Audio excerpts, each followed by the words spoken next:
In a world filled to the brim with news agencies who profit off our rage, it's become increasingly difficult to not feel helpless and angry. Since October 7th, news of routine violence has filled our ears and eyes with things that were never part of God's plan. Evils we thought long extinct have resurfaced, rearing their demonic faces and fierce claws. Women and children have been raped. The elderly have been beheaded. Young families have been burned alive. Yet the Bible tells us this: "Have I not commanded you? Be strong and courageous. Do not be afraid, do not be discouraged, for the Lord your God will be with you wherever you go." How priceless is your unfailing love, O God. People take refuge in the shadow of your wings. How can we believe this in times of trouble? What could possibly convince us that the Lord has not forsaken us, not abandoned us, that we can truly take refuge in the shadow of his wings? We remember his sovereignty.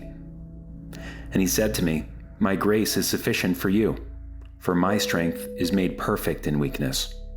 Therefore, most gladly, I will rather boast in my infirmities, that the power of Christ may rest upon me."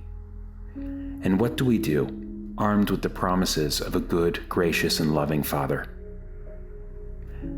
They also will answer, "Lord, when did we see you hungry, or thirsty, or a stranger, or needing clothes, or sick, or in prison, and not help you?" And he will reply, "Truly I tell you, whatever you did not do for one of the least of these, you did not do for me." We know that money is tight as you start the new year. And we know that, frankly, it's exhausting to hear the same bad news over and over again. Yet, we ask you, emboldened by the Holy Spirit that lives among us, that you would consider supporting our not-for-profit as we try and provide relief to 2 kibbutzim in Israel. Kibbutz Be'eri is a kibbutz in southern Israel, originally settled by 150 people in 1947. Many who numbered among the 120 to 150,000 Iraqi Jewish refugees that came to Israel to escape persecution. By 2021, it had a population of 1,047. During the October 7th massacre by Hamas terrorists, 100 people were killed. The children of that kibbutz are living in another kibbutz location, and Global Vision Outreach, with the help of some other donors, are helping local Israelis set up a school for them to continue their education in spite of their relocation. Another kibbutz, named Kibbutz Holit, was established in 1978 in the Sinai Peninsula.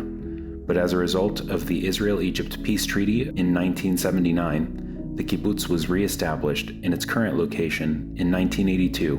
During the October massacre, 11 kibbutz members of less than 200 who lived there and 2 migrants were killed. The whole village was also burned to the ground. The children of this kibbutz are joining the Be'eri students to help get back to school in spite of their losses.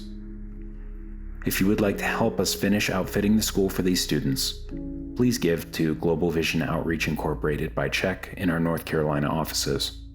Or, if you would like to give online, here is the link to do so.